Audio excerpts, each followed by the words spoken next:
Hello everyone, maths is so simple so easy या YouTube चॅनलवर तुमचं मनापासून वेलकम. चला तर विद्यार्थ्यांनो, आपण मागच्या वेळेस प्रॅक्टिकलचे व्हिडिओ सगळे पाहिलेले आहेत. ओके, आता आपण एक एक चॅप्टर कव्हर करण्याचा प्रयत्न करूयात. आता तुम्हाला परीक्षा तर द्यायची आहे आणि काही चॅप्टर्स ऑफलाईन झालेले नाही आहेत, कॉलेजचे नाही, लेक्चरचे नाही. त्याच्यामुळे मी प्रत्येक व्हिडिओमधून एक एक चॅप्टर कव्हर करण्याचा प्रयत्न करणार आहे. तर चला, आज आपण शिकणार आहोत बाइंग प्रोबॅबिलिटी डिस्ट्रीब्यूशन. हा चॅप्टर पेपर सेकंड मधला चॅप्टर नंबर 7 आहे. पेपर सेकंड मधला चॅप्टर नंबर 7 प्रोबॅबिलिटी डिस्ट्रीब्यूशन हा चॅप्टर आपण आज बघणार आहे. छोटासा चॅप्टर आहे, पण 5 मार्कांसाठी. किती मार्क्स आहे त्याला? 5 मार्क्स. ओके, छोटेसे 25-30 एक्झाम्पल्स आहे, याच्यामध्ये कमी एक्सरसाइज आहेत, पण एकदा का हा चॅप्टर समजला तर मात्र तुम्हाला 5 मार्क्स मिळणार आहेत. ओके, त्याच्यामध्ये फक्त एवढे 8 पॉईंट्स आपल्याला क्लिअर करायचे. एवढे 8च पॉईंट आहे याच्यामध्ये दिलेले, ते क्लिअर झाले, त्याच्यावरचे एक्झाम्पल तुम्हाला सोडवता आले तर हे 5 मार्क्स तुम्हाला मिळणार आहेत. तर मग आज आपण ह्या चॅप्टरमध्ये कोणते कोणते पॉईंट्स आहे, ह्या पॉईंट्समध्ये काय काय दिलेलं आहे आणि एक्झॅक्ट ते पॉईंट्स डिटेलमध्ये कव्हर करण्याचा मी प्रयत्न करणार आहे. मी याच्यामध्ये एक्झाम्पल घेणार नाही आहे, फक्त पूर्ण चॅप्टरमध्ये जे पॉईंट्स आहे ते पॉईंट्स म्हणजे काय किंवा त्यांचं मिनिंग काय आहे किंवा ते काय दर्शवतात एवढंच तुम्हाला मी सांगणार आहे. जर तुमचे कमेंट्स आले, गरज पडली तर त्याच्यावरच्या एक्झाम्पल्सवर पण आपण एक व्हिडिओ करूयात. चला मग स्टार्ट करूयात. बघा, त्याच्या पहिले तुम्हाला जर नवीन नवीन व्हिडिओ बघायचे असतील, असेच चॅप्टर्स कव्हर करण्याचा प्रयत्न करायचा असेल किंवा समजून घ्यायचे असतील तर माझ्या चॅनलला लाईक आणि सबस्क्राईब करायला विसरू नका. Thank you so much. नेक्स्ट आपण शिकूयात इंडेक्स. बघूयात पहिले कशाची इंडेक्स बघायची आपल्याला? प्रोबॅबिलिटी डिस्ट्रीब्युशनची. बघा, प्रोबॅबिलिटी डिस्ट्रीब्युशनमध्ये हा 8 पॉईंट्स तुमच्यासाठी महत्त्वाचे. याच्यामध्ये 25% मधले जे काही 2 पॉईंट्स होते डिलीट झालेले ते मी घेतलेले नाही आहेत. मग पहिला पॉईंट आहे व्हेरिएबल. एक एक पॉईंट आपण क्लिअर करूया. आता व्हेरिएबल काय असतं हे तुम्हाला माहिती आहे. एक्स वाय झेड आपण पाहिलेत. एक्स वाय झेड हे जे काही असतं त्याला आपण काय म्हणतो? व्हेरिएबल्स म्हणतो. व्हेरिएबल म्हणजे काय असतं? ज्याची व्हॅल्यू पुन्हा पुन्हा चेंज होत असते त्याला आपण व्हेरिएबल्स म्हणतो. कॉन्स्टंट म्हणजे त्याची व्हॅल्यू काय असते? कॉन्स्टंट असते, स्टेबल असते. ओके, असे व्हेरिएबल्स. आणि व्हेरिएबल कशाने दर्शवले जातात किंवा डिनोट केले जातात? एक्स वाय झेड असे छोटे स्मॉल लेटर्सने आपण व्हेरिएबल काय करतो? डिनोट करतो. पण ह्या चॅप्टरसाठी आपल्याला महत्त्वाचं लागणार आहे ते म्हणजे रँडम व्हेरिएबल्स. व्हेरिएबल तुम्हाला समजलेच आता. महत्त्वाचं आहे रँडम व्हेरिएबल्स. आता रँडम व्हेरिएबल म्हणजे काय किंवा व्हेरिएबलपेक्षा महत्त्वाचा वर्ड आहे तो म्हणजे रँडम. रँडम. आता तुम्ही जेव्हा पत्ते खेळत असता, लहानपणी सगळ्यांनी पत्ते खेळले असणार आहे, बरोबर आहे? किंवा आपण जेव्हा 5 पत्ती 10 पत्ती असे तुम्ही खेळले असतात लहानपणी, कोणते पण पत्ते आपल्याला मिळत असतात किंवा जो पत्ता आपण निवडतो तो कोणता येणार हे आपल्याला माहिती नसतं. तो आपण कसा निवडत असतो? रँडमली. किंवा आपण चिठ्ठ्या काढतो, काहीतरी गेम खेळायचा असतो तेव्हा आपण चिठ्ठ्या काढतो, हात घालतो आणि एखादी चिठ्ठी काढत असतो. ती चिठ्ठी कशी निघते आपल्याला माहिती नसते, ती कशी काढत असतो? आपण रँडमली काढत असतो. त्यावेळी किंवा अचानक आपल्याला काही माहिती नसतं तेव्हा आपण जे करतो तेव्हा त्याला आपण काय म्हटलं जातं? रँडम म्हटलं जातं. आणि आपल्याला हवेत रँडम व्हेरिएबल्स. ओके, मग असेच व्हेरिएबल्स त्याला काय म्हटलं जातं? Random variables. आता हे एवढं महत्त्वाचं नाही रँडम व्हेरिएबल म्हणजे काय, पण त्याचे 2 टाईप्स दिले ते इम्पॉर्टन्स आहेत. तर कोणते कोणते टाईप्स आहेत? डिस्क्रीट रँडम व्हेरिएबल आणि कंटिन्युअस रँडम व्हेरिएबल. आता डिस्क्रीट रँडम व्हेरिएबल आणि कंटिन्युअस रँडम व्हेरिएबलमध्ये खूप डीपमध्ये जाण्यापेक्षा फक्त एवढं लक्षात ठेवा, डिस्क्रीट रँडम व्हेरिएबल हे काउंटेबल असतं. डिस्क्रीट रँडम व्हेरिएबल हे काय असतं? काउंटेबल असतं. आणि कंटिन्युअस रँडम व्हेरिएबल हे मेजरेबल असतं. ओके, बघा विद्यार्थी, आपल्याला खूप डिटेल नाही, आपल्याला फक्त मार्क्स मिळवायचे आणि एक्झॅक्ट पॉईंटमध्ये काय दिलेलं आहे किंवा काय इम्पॉर्टंट आहे ते आपण बघणार आहोत. तर रँडम व्हेरिएबल काय आहे याच्यापेक्षा त्याचे 2 टाईप्स आपल्याला दिलेले आहेत ते इम्पॉर्टंट आहे. कोणते कोणते? डिस्क्रीट रँडम व्हेरिएबल आणि कंटिन्युअस रँडम व्हेरिएबल. मग डिस्क्रीट रँडम व्हेरिएबल म्हणजे फक्त आणि फक्त एक वर्ड लक्षात ठेवा, तो म्हणजे काउंटेबल. कंटिन्युअस रँडम व्हेरिएबल आला तर एकच पॉईंट लक्षात ठेवा, तो म्हणजे मेजरेबल. आता काउंटेबल म्हणजे काय? Number of stars in the sky. काय करतो आपण? आकाशातल्या चांदण्या काय करत असतो? काउंट करत असतो. ठीक आहे, त्या मोजून होणार नाही आहेत पण आपण मोजतोय म्हणजे काय करतोय? त्यांना काउंट करतोय. Number of childrens in the family. Childrens in the family म्हणजे एका फॅमिलीमध्ये किती मुलं आहे आपण काय करू शकतो? काउंट करू शकतो. मग असे खूप सारे ते काउंटेबल असू द्या, म्हणजे काउंटेबल असणं इम्पॉर्टंट आहे. ते मोजून संपणार आहेत का किंवा मोजून किती आहेत आपण नक्की फिक्स सांगू शकणार आहेत का याला महत्त्व नाही आहे. पण आपण काउंट करू शकतोय का, हे इम्पॉर्टंट आहे. आकाशातल्या चांदण्या आपण कितीही मोजल्या तरी संपणार नाही आहेत, बट आपण त्या काउंट करू शकतोय. त्याच्यामुळे फॅमिलीमधले नंबर्स आपण काय करू शकतो, काउंट करू शकतोय. Number of students in the class काय करतो आपण, काउंट करतो. सो हा काउंट शब्द खूप महत्त्वाचा आहे. मग जिथं जिथं काउंटेबल असणार आहे त्याला आपण काय म्हणणार आहोत, डिस्क्रीट रँडम व्हेरिएबल. काय म्हणतो, डिस्क्रीट रँडम व्हेरिएबल. आणि मेजरेबल, हाईट काय करतोय विद्यार्थ्यांना आपण मेजर करतो. आपलं वेट काय करत असतो आपण, मेजर करत असतो. गाडीचं स्पीड काय करतो, काउंट करतो की मेजर करतो. मग जिथं जिथं मेजर शब्द येणार आहे तिथे तिथं तुम्हाला काय समजायचं आहे, काउंट कंटिन्युअस रँडम व्हेरिएबल. मग खूप डीपमध्ये न जाता फक्त हा एक महत्त्वाचा डिफरन्स तुम्ही लक्षात ठेवा. डिस्क्रीट रँडम व्हेरिएबल म्हणजे इट्स काउंटेबल व्हेरिएबल, काउंट करता येईल तर त्याला काय म्हणतात, डिस्क्रीट. आणि कंटिन्युअस म्हणजे जे मेजर करता येतं त्याला आपण काय म्हणतो, मेजर. मग काउंटेबलमध्ये number of stars in the sky सांगितलं, number of childrens in the family, number of students in the class. आणि कंटिन्युअसमध्ये काय काय सांगू शकाल, height of the students, weight of the students किंवा काही स्पीड ऑफ द व्हेकल्स, असे जे जे मेजर करता येईल ते सगळं काय येणार आहे कंटिन्युअसमध्ये. मला असं वाटतं काय असतं हे तुम्हाला समजलं असेल आणि मेन डिफरन्स काय हे तुम्हाला समजलं असेल. याच्यावरून जर एखाद्या मार्कासाठी एक्झाम्पल आलं, हे डिस्क्रीट रँडम व्हेरिएबल आहे की कंटिन्युअस रँडम व्हेरिएबल हे तुम्हाला ओळखता येईल.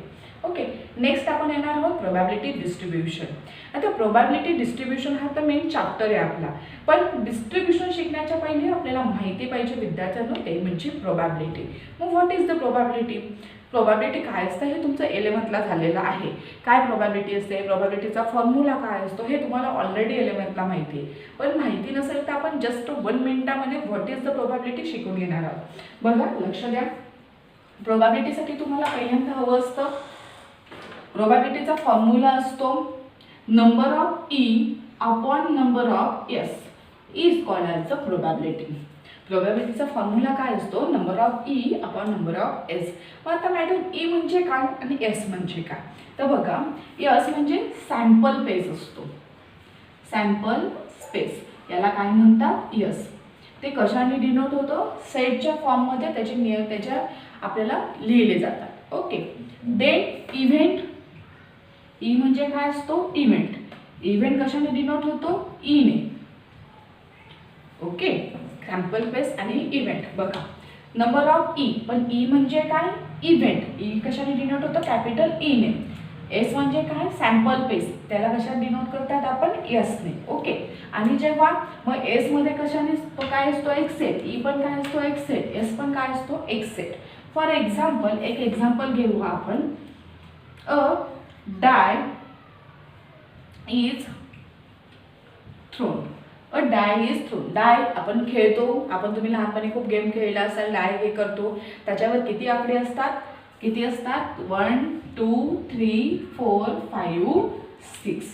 ओके, मग बघा एक्झाम्पल काय, अ डाय इज थ्रोन. जेव्हा डाय थ्रो करतो तेव्हा सगळ्यात जास्त पॉसिबिलिटीज काय आहे, येऊन काय येणार आहे, किती नंबर्स येऊ शकतात, 1 2 3 4 5 6.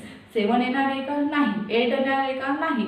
मग ऑल द पॉसिबिलिटीज, कोणत्या पॉसिबिलिटी, 1 पासून 6 पर्यंत. मग एक डाय थ्रो केला तेव्हा सगळ्या पॉसिबिलिटीज कोणत्या झाल्या, ह्या झाल्या. सपोज सेकंड एक्झाम्पल आपण घेऊयात. अ coin is toss. Coin toss, cricket खेळताना आपण कॉइन टॉस करतो, कोण पहिले बॅटिंग करणार आहे, कोण पहिले बॉलिंग करणार आहे त्याच्यावरून ठरत असतं. मग कॉइन टॉस करताना पॉसिबिलिटी काय येणार आहेत, किती पॉसिबिलिटीज आहे, एक तर हेड येईल नाही तर टेल येईल. तिसरं ऑप्शन आहे का, काही नाही आहे. मग पॉसिबिलिटीज काय, हेड किंवा टेल. मग याच्यासाठी पॉसिबिलिटीज काय होत्या, ह्या. याच्या एक्झाम्पलसाठी पॉसिबिलिटीज काय आहे, ह्या. आणि ज्या ऑल द पॉसिबिलिटीज असतात त्या सेटला आपण म्हणतो एस. आणि एस म्हणजे तसला असतो सॅम्पल स्पेस. क्लिअर झालं, it's called as a sample space. आणि एन ऑफ एस म्हणजे काय, एन ऑफ एस म्हणजे एस मध्ये असलेले total number of elements. S मध्ये किती एलिमेंट्स आहे, 1 2 3 4 5 6. म्हणजे टोटल नंबर ऑफ एलिमेंट्स किती झाले, 6. सर ह्या एक्झाम्पलमध्ये टोटल नंबर ऑफ एलिमेंट्स किती आहे, 1 आणि 2. देअरफॉर इथं एन ऑफ एस काय झाला, 2 झाला तुमचा. Is called as a N of S. आता तुम्हाला एन ऑफ एस म्हणजे काय हे समजलं असणार. ओके, आता मला काय पाहिजे, इव्हेंट पाहिजे. आता इव्हेंट म्हणजे काय, आता इव्हेंट म्हणजे जे काही सॅम्पल पेज असतो त्याचाच एक तो सेट असतो किंवा सबसेट असतो आपण असं म्हणूयात. त्याच्यामध्ये काही नियम लावले, काही रूल्स लावले, त्याच्यानंतर जो मिळणारा सेट असतो त्याला आपण काय म्हणत असतो, इव्हेंट. फॉर एक्झाम्पल ह्या सेटसाठी मी इव्हेंट असं सांगितलं. ह्या सेटसाठी सपोज मी ई सांगितला तुम्हाला, only even numbers, only even numbers हा माझा सेट आहे. त्याच्यापैकी मला फक्त आणि फक्त काय पाहिजे, इव्हन नंबर पाहिजे. देअरफॉर माझा ई सेट काय येईल याच्यासाठी, 2 4 6, 2 4 6. मला हा पॉसिबिलिटी सेट आहे, पण याच्यातून मला फक्त आणि फक्त काय पाहिजे, इव्हन नंबर. सो माझा ई काय झाला, 2 4 6. क्लिअर झालं. म्हणजेच एन ऑफ ई किती झाला रे विद्यार्थ्यांना, 3. 1 2 3. मग ह्या एक्झाम्पलसाठी एन ऑफ ई काय झाला, 3. सपोज हे एक्झाम्पल घेऊया. पॉसिबिलिटी सेट काय आहे, एच आणि टी, म्हणजे 2 एन ऑफ एक्स किती झाले, 2. पण मला एक्स पाहिजे ओनली हेड.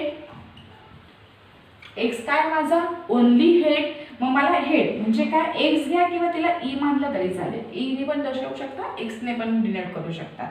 ई म्हणजे काय आहे, ओनली हेड. हेड म्हणजे काय, फक्त आणि फक्त एच. मग माझ्याकडे पॉसिबिलिटी सेटमध्ये 2 होते, पण मला फक्त हेड पाहिजे, म्हणून माझ्या इव्हेंटमध्ये काय झाला, एकच इलेमेंट आला. आता नंबर ऑफ ई किती येईल, किती इलेमेंट आहे, फक्त 1. सो एन ऑफ ई काय झाला, 1. मग आता याच्यावरून 2 एक्झाम्पल आपण घेतले. दोघांची प्रोबॅबिलिटी बघा काय येईल.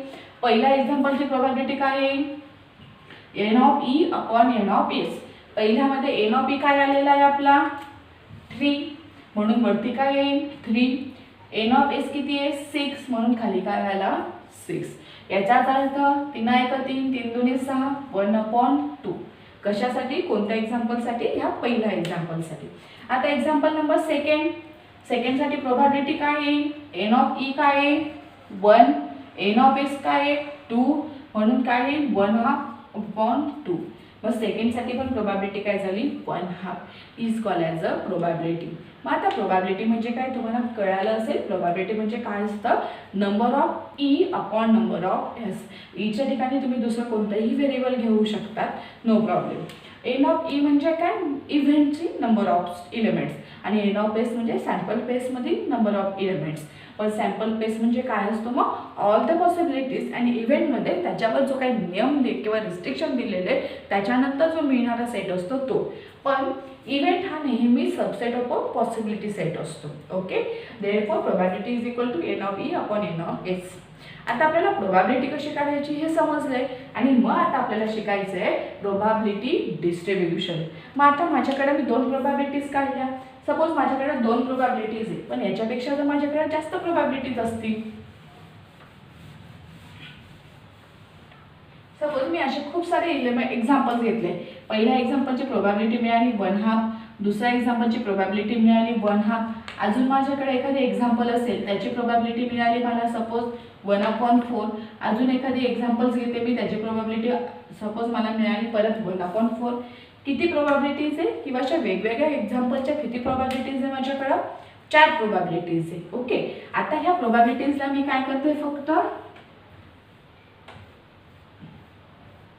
इथं मी एक्स लिहिला, इथं पी आय म्हणजे काय, एक्स नंबर आहे आणि पी आय काय त्याची प्रोबॅबिलिटी आहे. ओके, किंवा पी ऑफ एक्स लिहिला तरी चालेल, पी ऑफ एक्स. आता इथं मी लिहिते 1 2 3 4. एक्झाम्पल पहिल्याची प्रोबॅबिलिटी किती आहे, 1/2. एक्झाम्पल सेकंडची प्रोबॅबिलिटी किती आहे, 1/2. एक्झाम्पल 3 ची प्रोबॅबिलिटी किती आहे, 1/4. एक्झाम्पल 4 ची प्रोबॅबिलिटी किती आहे, 1/2. अशाकडे माझ्याकडे 4 प्रोबॅबिलिटीज होत्या. त्या 4 प्रोबॅबिलिटीज, त्यांचा एक्स आणि त्यांची प्रोबॅबिलिटी, त्याचा नंबर आणि त्याची प्रोबॅबिलिटी फक्त मी कशामध्ये मांडली, अशा टॅब्युलर फॉर्ममध्ये मांडलेली आहे.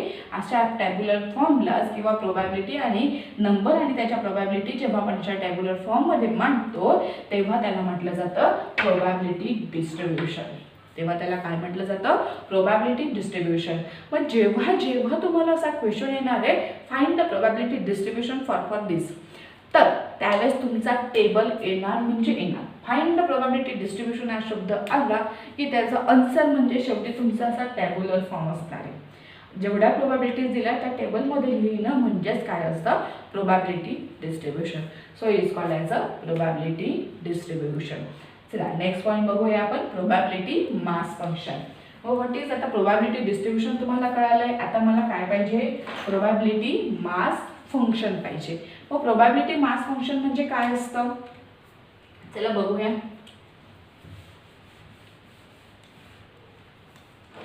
प्रोबॅबिलिटी मास फंक्शनची डेफिनेशन तुम्हाला टेक्स्टबुक मध्ये दिली, तुम्ही ती वाचू शकता. पण त्या डेफिनेशन मध्ये फक्त 2 कंडिशन्स इम्पॉर्टंट आहे. त्या कोणत्या बघा. पहिली कंडिशन आहे probability of xi is greater than or equal to 0, and second condition is summation of probability of xi is equal to 1. I is equal to 1 to n. Okay, बघा 2 conditions दिलेल्या आहे. p of xi greater than or equal to 0 म्हणजे सगळ्या प्रोबॅबिलिटीज, कोणत्याही probability जेवढे तुम्हाला दिलेले असणार आहे त्या सगळ्या तुम्हाला 0 किंवा 0 पेक्षा कशा पाहिजे, मोठ्या पाहिजे. आणि सेकंड कंडिशन आहे समेशन. समेशन म्हणजे ॲडिशन असते. ही समेशनची एक साइन 11 मध्ये झालेली आहे. All the P of X sign म्हणजे सगळ्या ज्या प्रोबॅबिलिटीज आहे ज्यांची जी ॲडिशन आहे ती मला किती आली पाहिजे, 1 आली पाहिजे. जेव्हा एखाद्या एक्झाम्पलमध्ये ह्या दोघी पण कंडिशन सॅटिस्फाय होत असते तर त्याला आपण म्हणतो प्रोबॅबिलिटी मास फंक्शन. काय म्हणतो, प्रोबॅबिलिटी मास फंक्शन. कशाला म्हणतात प्रोबॅबिलिटी मास फंक्शन, जेव्हा जेव्हा तुमच्या ह्या 2 कंडिशन सॅटिस्फाय होतील तेव्हा आपण त्याला काय म्हणतोय, प्रोबॅबिलिटी मास फंक्शन. बघा मग एक्झाम्पल मागचं घेतलेलं आहे, आपल्या समोर आहे. हे एक प्रोबॅबिलिटी मास फंक्शन आहे का हे बघूयात आपण. बघा पहिली कंडिशन काय, probability of x I greater than or equal to 0, म्हणजे सगळ्या ज्या प्रोबॅबिलिटी ते कशापेक्षा मोठ्या पाहिजे, 0 पाहिजे किंवा 0 पेक्षा मोठ्या पाहिजे. आहे का, पॉझिटिव्ह आहे म्हणजे 0 पेक्षा मोठ्या आहे, 0 पेक्षा मोठी आहे, ही पण 0 पेक्षा मोठी आहे, ही पण 0 पेक्षा मोठी आहे. म्हणजे आपली पहिली कंडिशन काय झालेली आहे, सॅटिस्फाय झालेली आहे. आता सेकंड कंडिशन बघा, समेशन ऑफ पी आय म्हणजे सगळ्यांची समेशन काय पाहिजे, मला 1 पाहिजे. पहिल्याची प्रोबॅबिलिटी काय 1/2, दुसऱ्याची प्रोबॅबिलिटी काय 1/2.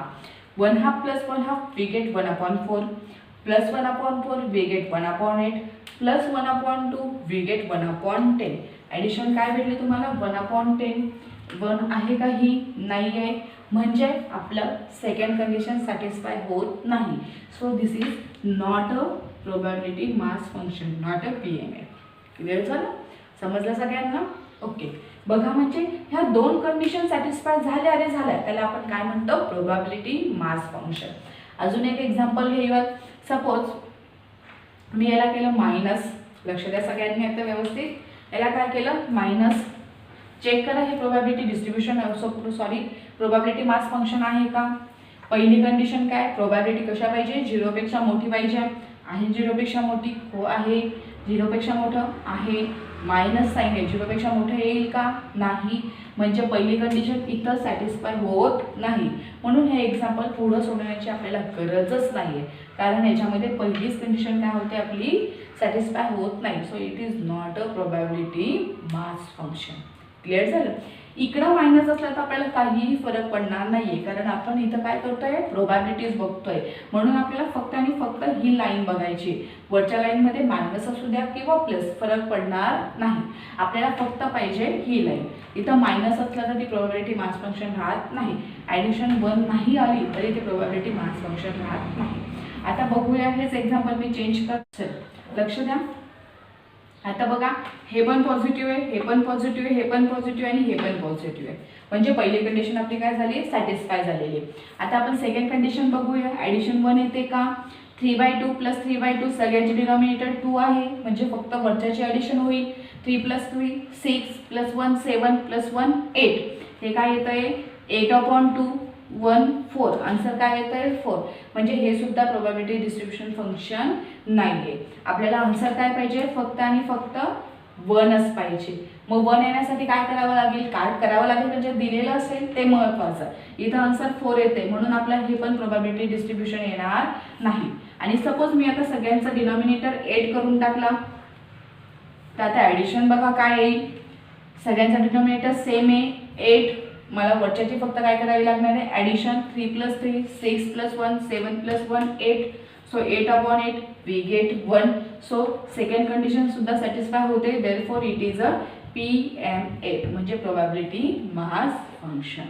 ओके, बघा मग प्रोबॅबिलिटी मास फंक्शन म्हणजे फक्त आणि फक्त दिस टू कंडिशन्स सॅटिस्फाय झाल्या पाहिजे is called as a probability mass function.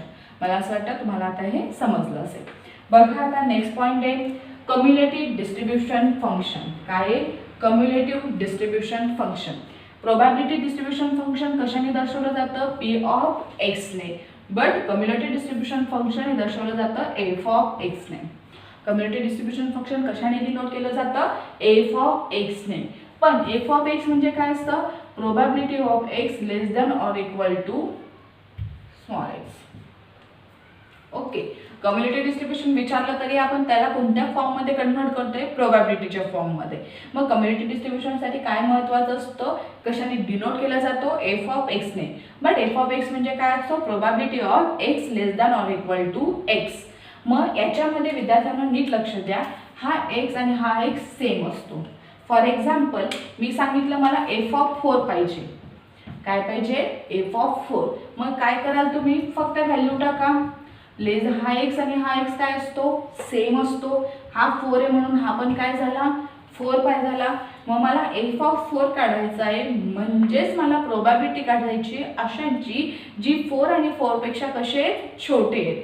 मग आता दिलेल्या एक्झाम्पलमध्ये 4 पेक्षा छोटे कोणते कोणते? 3, 2, 1. मग एफ ऑफ 4 म्हणजेच माझा काय झाला? एफ ऑफ 4 म्हणजे काय येईल? Probability of 1 plus probability of 2 plus probability of 3. Clear झालं सगळ्यांना? बघा नीट लक्ष द्या.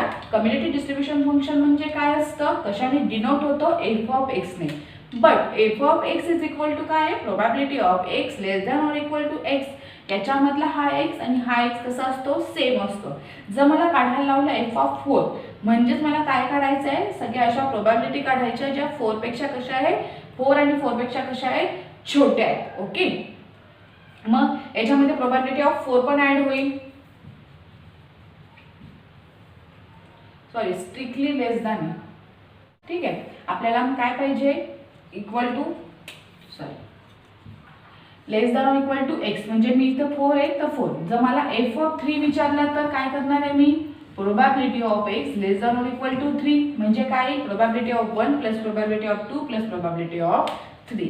म्हणजे ते कम्युलेटी जरी विचारलं तरी आपल्याला पुन्हा प्रोबॅबिलिटीज काढायचे. फक्त त्याला कंडिशन काय किंवा फॉर्म्युला काय हा एक तेवढ्या लक्षात ठेवायचा आहे. Okay, clear? हा पॉईंट पण आपला काय झालेला आहे? क्लिअर. आता नेक्स्ट आहे आपले expected value, variance and standard deviation.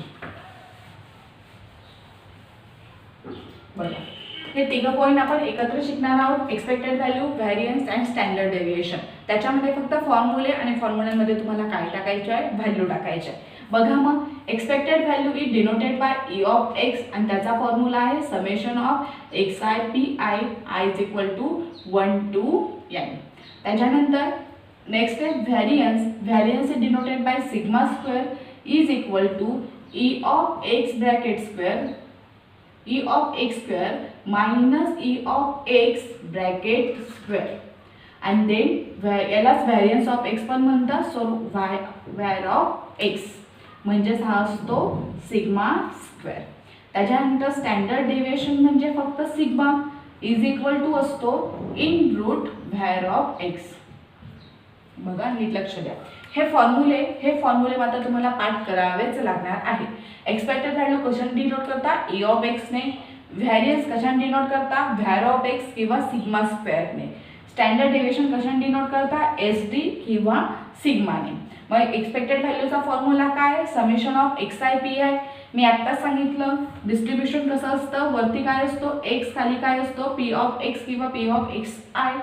ह्या दोघांचं मल्टिप्लिकेशन करा आणि त्याचं ॲडिशन केले तर मला काय मिळतं? Expected value. तुम्ही एक्झाम्पल्स टेक्स्टबुकमध्ये बघा, तुम्हाला लवकर समजतील. ओके, पण त्या एक्झाम्पल्स करताना आपल्याला काय करायचं आहे? एक्स आय आणि पी आय ह्या दोघा कॉलम उभे लिहिले तरी चालणार आहेत. त्यांचं मल्टिप्लिकेशन करा, we get the expected value. ह्याच एक्सपेक्टेडच्या व्हॅल्यूचा इथं ई ऑफ एक्स दिसतोय, याचा स्क्वेअर आपल्याला मायनस करायचा आहे. कशातून? ई ऑफ एक्स स्क्वेअरच्या याच्यातून मायनस करायचा. ह्या काय करायचं? ह्या कॉलम सरळ लिहून घ्यायचे. कसे? एक्स सेकंड पी आय म्हणजे याची प्रोबॅबिलिटी. एक्सपेक्टेड व्हॅल्यूसाठी आपल्याला लागणार आहे एक्स आय पी आय म्हणजे ह्या कॉलम आणि ह्या कॉलमचं इथं काय लिहायचं आहे? मल्टिप्लिकेशन लिहायचं आहे. इथं मला एक्सचा काय पाहिजे? स्क्वेअर पाहिजे. म्हणजे मला XI² इंटू PI पाहिजे. ओके, एक्स काढा PI काढा, हे मला माहिती असतात. एक्सचा या दोघांचं मल्टिप्लिकेशन इथं लिहा, याच्यामध्ये पहिले याचा स्क्वेअर करा, मग याला मल्टिप्लाय करा आणि हे कॉलम तुम्हाला मिळणार आहे. जर मला एक्सपेक्टेड व्हॅल्यू विचारली असेल तर याची ॲडिशन म्हणजे माझी फक्त काय असते, एक्सपेक्टेड व्हॅल्यू असते. त्याच्यानंतर याची ॲडिशन करून ठेवा, याची ॲडिशन करून ठेवा. याची ॲडिशनचा स्क्वेअर म्हणजे एक्सपेक्टेड व्हॅल्यूचा स्क्वेअर मायनस करा, इथं काय आहे, ही ॲडिशन आहे. ही addition minus this square we get the variance of x, आणि तो व्हॅरियन्स ऑफ एक्सचा स्क्वेअर रूट काढलं तर we get standard deviation. Okay, हे एवढेच इथं आपलं एक्सपेक्टेड व्हॅल्यू, व्हॅरियन्स आणि स्टँडर्ड डेव्हिएशन पण झालेलं आहे. याचे एक्झाम्पल्स तुम्ही पुस्तकात पाहिलं तर तुम्हाला समजते, बट एक्झाम्पलसाठी तुम्हाला कन्सेप्ट काय हे माहिती पाहिजे होतं, म्हणून हे कन्सेप्ट मी क्लिअर केलेलं आहे. एवढेच पॉईंट तुमच्या सिलेबसमध्ये आहेत किंवा तुमच्यासाठी इम्पॉर्टंट आहे. तर अशा प्रकारे आपण प्रोबॅबिलिटी डिस्ट्रीब्युशन हा चॅप्टर आज पाहिला, त्याच्यामधले पॉईंट्स पाहिले. तुम्हाला रँडम व्हेरिएबल, डिस्क्रीट आणि कंटिन्युअस महत्त्वाचे आहेत. डिस्क्रीट म्हणजे काउंटेबल, कंटिन्युअस म्हणजे मेजरेबल. प्रोबॅबिलिटी डिस्ट्रीब्युशन म्हणजे प्रोबॅबिलिटी डिस्ट्रीब्युशनच्या टॅब्युलर फॉर्ममध्ये मांडा. प्रोबॅबिलिटी मास फंक्शनला 2 कंडिशन्स सांगितल्या आहे, greater than or equal to 0 and addition of a probabilities is equal to 1. Community कशाने डिनोट करतात, एफ ऑफ एक्स नाही, पण त्याच्या कंडिशन प्रोबॅबिलिटीमध्येच कन्वर्ट करतात. एक्सपेक्टेड व्हॅल्यू, व्हॅरियन्स आणि स्टँडर्ड डेव्हिएशन तुम्हाला सांगितलं आहे. ओके, बरं, एवढंच केल्यानंतर याचे एक्झाम्पल्स तुम्ही पाहिले तर तुम्हाला सोडवता येतील. आणि जर तुम्हाला एक्झाम्पल पण सोडून देण्याची अपेक्षा असेल तर कमेंटमध्ये मला सांगा, आपण नेक्स्ट व्हिडिओमध्ये त्याचे एक्झाम्पल्स घेऊया. ओके, अशा प्रकारे आपण आज प्रोबॅबिलिटी डिस्ट्रीब्युशन हा चॅप्टर शिकलो. प्लीज जर तुम्हाला माझा व्हिडिओ आवडला असेल तर लाईक आणि शेअर करा.